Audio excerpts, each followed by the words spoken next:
Hello दोस्तों, बहुत सारे लोगों का लैपटॉप या पीसी नए में लिए थे तो उनका स्मूथ और बेहतरीन चलता था। लेकिन अब हैंग करता है या बहुत स्लो चलता है, या कभी कभी कोई वेबसाइट या कोई चीज़ खोलते होंगे तो एक तरह से स्क्रीन पूरा स्टक हो जाता है, कुछ देरी के बाद कुछ प्रॉपर वर्क करता। और कितना दफ़ा ऐसा होता है कि स्टक हो गया तो बिना फोर्सली आपको रीस्टार्ट या शट डाउन किए वो प्रॉपर वर्क नहीं करता है। और बहुत सारे लोगों ने यूट्यूब पर जाकर बहुत सारा सेटिंग भी किए लेकिन रिजल्ट कुछ भी नहीं आया। तो आज के वीडियो में मैं आपको डिटेल से बताऊंगा कि इसका सॉल्यूशन क्या है, और आपको लाइव बताऊंगा कि इसका प्रैक्टिकल के साथ आपको दिखाऊंगा भी कि इसका सॉल्यूशन क्या है। तो चलते हैं वीडियो स्टार्ट कर। आपको अपने लैपटॉप या पीसी में स्टार्ट बटन साइड में होगा, वहाँ आपको कर्सर लेकर जाना और यहाँ से आपको राइट क्लिक करना है। राइट क्लिक करने के बाद आपको टास्क मैनेजर में जाना है। टास्क मैनेजर में जाने के बाद आपको इस तरह प्रोसेस रहेगा। इसमें आप ऊपर देख सकते हैं कि हमारा सीपीयू कितना परसेंट यूज हो रहा है, मेमोरी कितना परसेंट यूज हो रहा है, डिस्क और नेटवर्क कितना परसेंट यूज हो रहा है। और उसके बाद आपको नीचे में इसका परफॉर्मेंस का ऑप्शन होगा, इस पर आप क्लिक कीजिएगा। अभी हमारा सीपीयू 4% यूज हो रहा है, रैम हमारा 75% यूज हो रहा है। हमारा रैम पीसी में 16 GB का लगा हुआ है लेकिन 15.1 दिखाता है सभी का। और हमारा ये कुल अपना देख सकते हैं, वाईफाई भी हमारा सारा चीज़ यहाँ जीपीयू और लगाए हुए तो सारा डिटेल यहाँ दिखाता है। अब देखिए ओरिजिनल प्रॉब्लम आपका क्या है। सेटिंग तो सारा कर लेते होंगे लेकिन कोई रिजल्ट नहीं आता, इसका एक प्रॉब्लम है।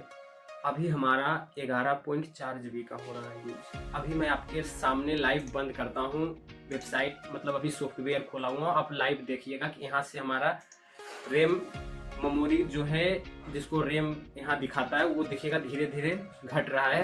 धीरे धीरे सारा चीज़ बंद कर दिया। अब मेरा सॉफ्टवेयर एक भी खुला हुआ नहीं है, तो अभी मेरा में 49% यूज हो रहा है अभी भी रैम। अब मैं आपको प्रॉब्लम बताता हूँ कि आपका प्रॉब्लम क्या है। बहुत सारे लोगों ने लैपटॉप या पीसी पुराना हो गया, पुराने समय में मतलब जिस समय विंडोज 7 था, विंडोज 10 था, उस समय लिए उनका पीसी या लैपटॉप में 4 GB रैम है या 8 GB रैम है तो चलेगा, लेकिन 4 GB रैम बहुत सारे के लैपटॉप या पीसी में। विंडोज 10 अभी डाउनलोड करके रखे हुए अपने लैपटॉप या पीसी में। अब आपको बताता हूँ कि विंडोज 10 का कितना जीबी का रैम है, उससे रिलेट कर पाएंगे सही से।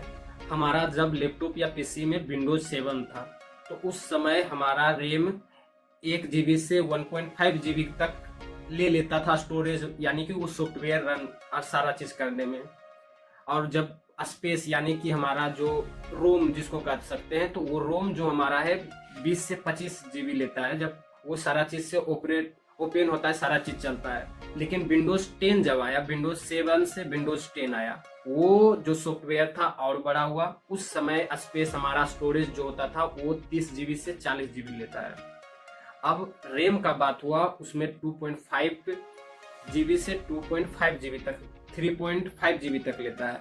तो बहुत सारे के लैपटॉप या पीसी में 4 GB रैम था तो चल जाता था नॉर्मली। लेकिन अब क्या हो जा रहा है, अब सॉफ्टवेयर भी तो कुछ कोई यूज करेंगे। अगर 3.5 GB अगर आपका सिर्फ विंडोज ले रहा है, अपना ऑपरेटिंग सिस्टम ले रहा है, तो आपको कोई वेबसाइट जब रन कीजिएगा तो आपका वो तो कम से कम 1 GB या 0.5 GB यानी 500 MB का तो होगा ही।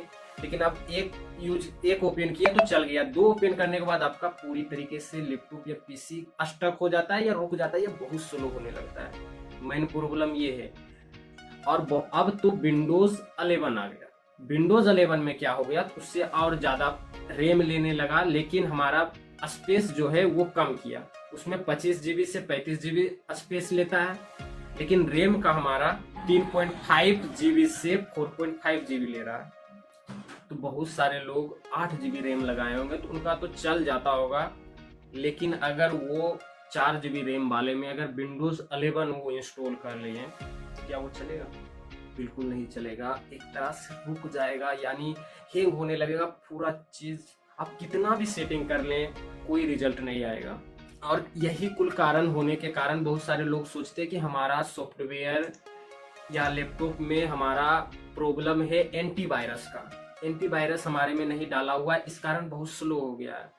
लेकिन मैं आपको बता देना चाहता हूँ कि एंटीवायरस का आपके लैपटॉप या पीसी में दिया हुआ रहता है बेहतरीन तरीके से विंडोज सिक्योरिटी, जो कि इनफ है, समझे कि नहीं, इनफ है। आप 1000-2000 रुपया के एंटीवायरस खरीदेंगे, उससे बढ़िया है कि आप लैपटॉप या पीसी में एक रैम लगाएं।